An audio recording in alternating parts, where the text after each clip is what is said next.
മഴക്കാലത്ത് വെള്ളം കയറി യാത്ര തടസ്സപ്പെടുന്ന നടക്കൽക്കുളം അമാൻ മസ്ജിദ് റോഡ് പുനരുദ്ധരിക്കുന്നതിനുള്ള നിർമ്മാണ പ്രവർത്തനങ്ങൾക്ക് തുടക്കമായി. ഹുദ ജംഗ്ഷനിൽ നടന്ന ചടങ്ങിൽ നഗരസഭാ ചെയർമാൻ അഡ്വക്കേറ്റ് വി. നാസർ അധ്യക്ഷത വഹിച്ചു. അഡ്വക്കേറ്റ് സെബാസ്റ്റ്യൻ കുളത്തുങ്കൽ MLA നിർമ്മാണോദ്ഘാടനം നിർവഹിച്ചു. നടക്കൽക്കുളത്തിന് സമീപത്തുനിന്ന് ആരംഭിക്കുന്ന റോഡിന്റെ സൈഡിൽ കൂടിയുള്ള കൈത്തോട് വീതിയും ആഴവും കൂട്ടി കോൺക്രീറ്റ് ചെയ്ത് മുകളിൽ സ്ലാബിട്ട് റോഡിനും വീതി കൂടുന്ന രീതിയിലാണ് പദ്ധതി വിഭാവനം ചെയ്തിരിക്കുന്നത്. ഈ പദ്ധതി പൂർത്തിയാകുന്നതോടെ വെള്ളപ്പൊക്കം കൊണ്ടു വലയുന്ന നിരവധി കുടുംബങ്ങൾക്ക് ആശ്വാസമാകും. MLA ഫണ്ടിൽ നിന്ന് 10 ലക്ഷവും നഗരസഭാ ഫണ്ടിൽ നിന്ന് 7 ലക്ഷം രൂപയുമാണ് പദ്ധതിക്കായി അനുവദിച്ചിട്ടുള്ളത്. നഗരസഭാ കൗൺസിലർ സുറുമി യൂസുഫ് സ്വാഗതം പറഞ്ഞു. മുൻ നഗരസഭാ ചെയർപേഴ്സൺ സുഹറ അബ്ദുൽ ഖാദർ ആശംസയറിയിച്ച് സംസാരിച്ചു. യൂസുഫ് ഹിബ നന്ദി പറഞ്ഞു. ഈ പ്രദേശത്തെ ഒരു പ്രശ്നത്തിന് പരിഹാരമായിക്കൊണ്ടാണ് ഇതിലൂടെ കടന്നു പോകുന്ന ഒരു കൈത്തോട് അത് വീതി കൂട്ടി ആഴം കൂട്ടി സ്ലാബിട്ട് മൂടി ഗതാഗതയോഗ്യമാക്കുക എന്നുള്ളൊരു പ്രവൃത്തി ആരംഭിക്കാൻ പോകുന്നത്. ഈ വർക്കിന് വേണ്ടി ബഹുമാനപ്പെട്ട MLA ഫണ്ടിൽ നിന്നും 10 ലക്ഷം രൂപയും നഗരസഭാ ഫണ്ടിൽ നിന്നും 7 ലക്ഷം രൂപയും വകയിരുത്തിക്കൊണ്ടുള്ള 17 ലക്ഷം രൂപയുടെ ഒരു പ്രവൃത്തിയാണ് ഇവിടെ അടുത്ത ദിവസം മുതൽ ആരംഭിക്കാൻ പോകുന്നത്. ആ വർക്കിന്റെ നിർമ്മാണ ഉദ്ഘാടനമാണ് ഇവിടെ നടന്നുകൊണ്ടിരിക്കുന്നത്. ശക്തമായ മഴക്കാലം വന്നു കഴിഞ്ഞാൽ ഉൾപ്രദേശങ്ങളിൽ നിന്നും ഒഴുകി വരുന്ന വെള്ളം സുഗമമായി ഒഴുകിപ്പോകുന്നതിനുള്ള തടസ്സമായി നമ്മുടെ MS കുളത്തിനോട് ചേർന്ന് കാണുന്ന ആ ഒരു കൈത്തോട്, അതൊരു ഓട എന്ന് മാത്രം പറഞ്ഞാൽ പോരാ, വീതി കൂടിയ കൈത്തോടാണ്. പക്ഷേ വെള്ളം അതിശക്തമായി വരുമ്പോൾ ആ കൈത്തോട്ടിലൂടെ വെള്ളം ഒഴുകി പോകാനുള്ള സ്ഥലം ഇല്ലാത്തതിനാൽ പ്രദേശത്തൊക്കെ വെള്ളം കയറി ഇവിടെയുള്ള കച്ചവടക്കാർക്കും വീട്ടുകാർക്കും, പ്രത്യേകിച്ച് ഇതുകൊണ്ട് ഏറ്റവും ബുദ്ധിമുട്ടുന്നത് നമ്മുടെ കുഴുവേലി റോഡിൽ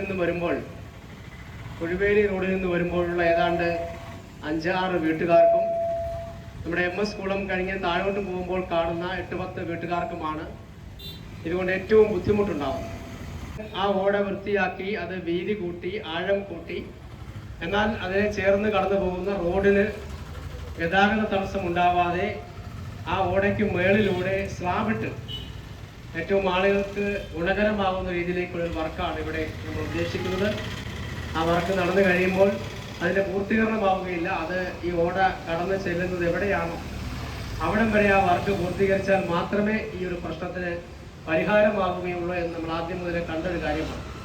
അതുകൊണ്ട് ഈ വർക്ക് കഴിഞ്ഞാൽ ഉടൻ തന്നെ അടുത്ത ഫണ്ടും കൂടെ വകയിരുത്തി ഈ ഓട അല്ലെങ്കിൽ കൈത്തോട് എവിടെ വരെയാണോ കടന്നു ചെല്ലുന്നത് ആ പ്രദേശം വരെ വീതി കൂട്ടി ആഴം കൂട്ടി നവീകരിക്കേണ്ട ഒരു സാഹചര്യമുണ്ട് എന്ന് സാന്ദർഭികമായി ഇവിടെ ഉണർത്തുകയാണ്.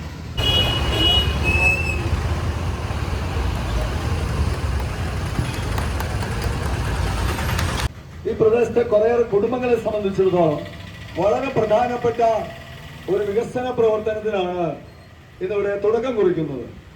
അത് ഞാൻ പറഞ്ഞു വന്നതുപോലെ ഈ പ്രദേശത്തെ ഒട്ടേറെ കുടുംബങ്ങൾ അനുഭവിച്ചിരുന്ന ഒരു വലിയ വിഷമസന്ധിക്ക് പരിഹാരമാവുന്നതാണ്. അതിലുപരി MLA ഫണ്ടും നഗരസഭാ ഫണ്ടും സംയുക്തമായി വിനിയോഗിക്കുന്നു എന്നുള്ള വികസന രംഗത്തെ ശ്രദ്ധേയമായ ഒരു മാതൃക ഇവിടെ കാഴ്ചവെക്കുകയാണ്. അതിലുപരി മറ്റൊരു കാര്യം, മുൻ ഭരണസമിതിയുടെ കാലത്ത് ബഹുമാന്യയായ ഈ വാർഡിന്റെ അന്നത്തെ കൗൺസിലർ കൂടിയായിരുന്ന ചെയർപേഴ്സൺ ശ്രീമതി സുഹറ അബ്ദുൽ ഖാദറുടെ അഭ്യർത്ഥന മാനിച്ച് അന്ന് ഞാൻ അനുവദിച്ച ഒരു ഫണ്ടാണ് ഇതിൽ അനുവദിച്ചിട്ടുള്ള 10 ലക്ഷം രൂപയുടെ MLA ഫണ്ട്. അത് ഈ പുതിയ ഭരണസമിതി വന്നപ്പോഴേക്കും അതിന്റെ നടപടിക്രമങ്ങൾ പൂർത്തീകരിച്ച് നടപ്പിലാക്കുന്നു എന്നുള്ള തുടർച്ചയായിട്ടുള്ള ഒരു പ്രവർത്തനത്തിന്റെയും ഒരു ഭരണസമിതിയുടെ തുടർ പ്രവർത്തനങ്ങൾ തൊട്ടടുത്ത ഭരണസമിതി കാര്യക്ഷമമായി ഏറ്റെടുത്തതിന്റെയും എല്ലാം വികസന രംഗത്തെ പല ശ്രദ്ധേയമായ, അനുകരണീയമായ, മാതൃകാപരമായ, അഭിനന്ദനാർഹമായ മാതൃകകൾക്ക് ഉദാഹരണമാണ് ഈ നടക്കൽക്കുളം അമാൻ മസ്ജിദ് റോഡ് നവീകരണം എന്നുള്ളതാണ് എനിക്ക് സൂചിപ്പിക്കാനുള്ളത്. കാലത്ത് അനുവദിച്ച 10 ലക്ഷം രൂപയുണ്ട്. അതുപോലെ മുനിസിപ്പാലിറ്റിയുടെ 7 ലക്ഷം രൂപയുണ്ട്. ഈ 17 ലക്ഷം രൂപയുണ്ടെങ്കിലും അത് പൂർണ്ണമായും കഴിയുന്നില്ല. തീർച്ചയായിട്ടും നഗരസഭ കൂടുതൽ അക്കാര്യത്തിൽ തുക വകയിരുത്തണം.